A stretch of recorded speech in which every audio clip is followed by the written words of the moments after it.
Bonjour à tous, j'ai une question pour vous. Alors, avez-vous déjà pris vos bonnes résolutions pour cette année-ci? Et est-ce que vous tenez bon? Ou bien sont-elles déjà tombées à l'eau? Bienvenue dans cette vidéo. Dans cet épisode, je vous propose 3 clés qui vont vous aider à tenir vos bonnes résolutions tout au long de l'année, quoi qu'il arrive. Alors tout d'abord, qu'est-ce que sont les bonnes résolutions? En général, la fin de l'année est le moment idéal pour faire le point sur l'année écoulée et voir pour nous-mêmes ce qui a fonctionné et ce qui a moins bien fonctionné et ce que l'on voudrait changer. Et le début de l'année suivante est le moment adéquat pour prendre de bonnes résolutions. La seule chose, c'est qu'en général, après quelques temps, les bonnes résolutions tombent à l'eau. Alors, en résumé, qu'est-ce qu'une bonne résolution? Une bonne résolution est tout simplement un changement d'habitude. Alors pourquoi est-il important de prendre des bonnes résolutions, allez-vous me dire? Eh bien, la vie est évolution. Et prendre de bonnes résolutions, prendre de nouvelles bonnes habitudes, fait partie de cette évolution et nous permet de nous sentir de mieux en mieux dans notre vie, de nous connaître de mieux en mieux, d'attirer de plus en plus de belles relations autour de nous et d'avoir une vie de plus en plus épanouie. Alors bien entendu, cela ne va pas de soi, les bonnes résolutions, comme je le disais, ne sont pas toujours efficaces et tombent souvent à l'eau, mais comment est-ce que ça se fait? Quelles sont les difficultés qui peuvent être dans le chemin pour tenir nos bonnes résolutions?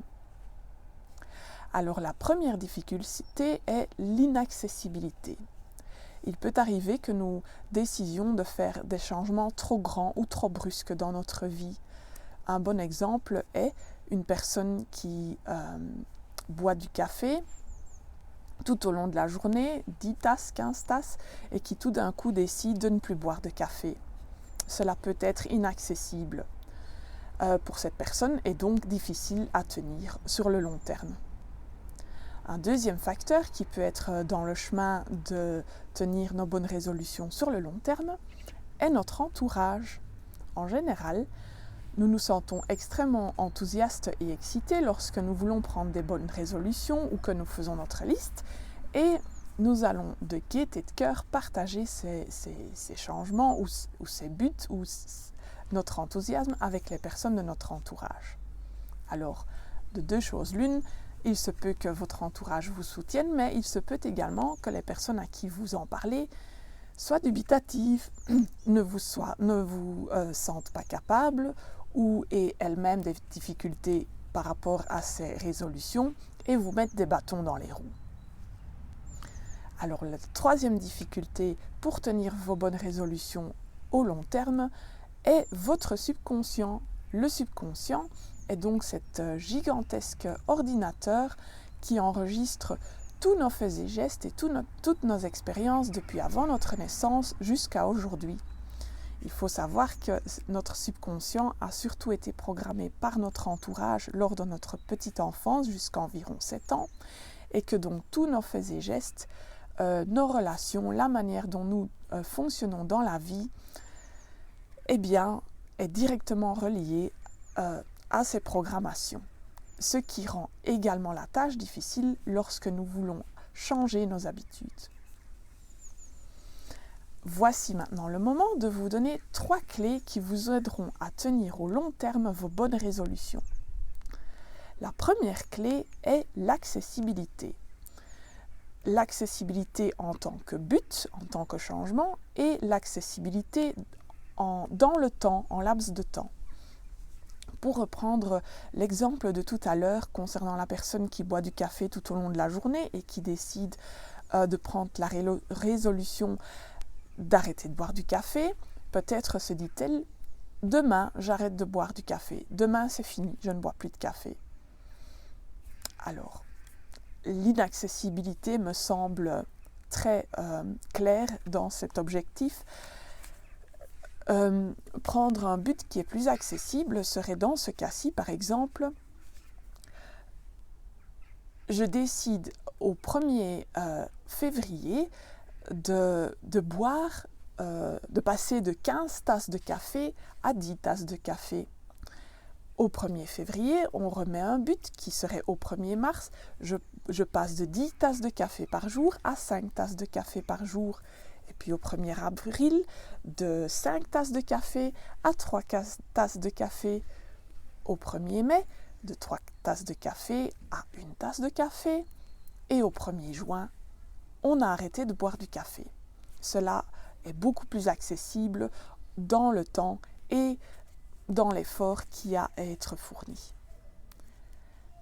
La deuxième clé pour réussir à tenir vos bonnes résolutions sur le long terme est votre entourage. Il est extrêmement important de s'entourer de personnes qui vont vous soutenir et vous encourager lors de votre période de transition. Donc, comme je l'expliquais tout à l'heure, en général, nous sommes hyper enthousiastes à partager nos bonnes résolutions avec notre entourage.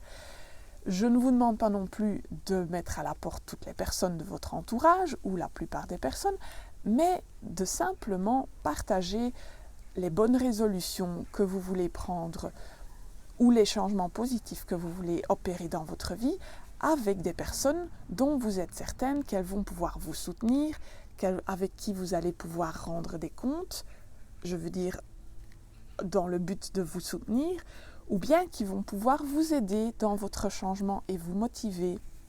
Cela peut être votre conjoint, cela peut être des amis ou une amie, cela peut être vos parents, des amis, comme je viens de le dire, des collègues, ou un thérapeute, un coach, un psychologue. Le choix est à vous, mais il est extrêmement important d'être certain que ces personnes vont pouvoir vous soutenir. Et la troisième clé est le dévouement. Alors, cette clé a de nouveau rapport avec le subconscient. Donc, comme je vous l'expliquais tout à l'heure, le subconscient est est votre GPS dans la vie. Donc, le subconscient est ce qui dirige vos paroles, vos faits et gestes, les relations que vous attirez dans votre vie, etc.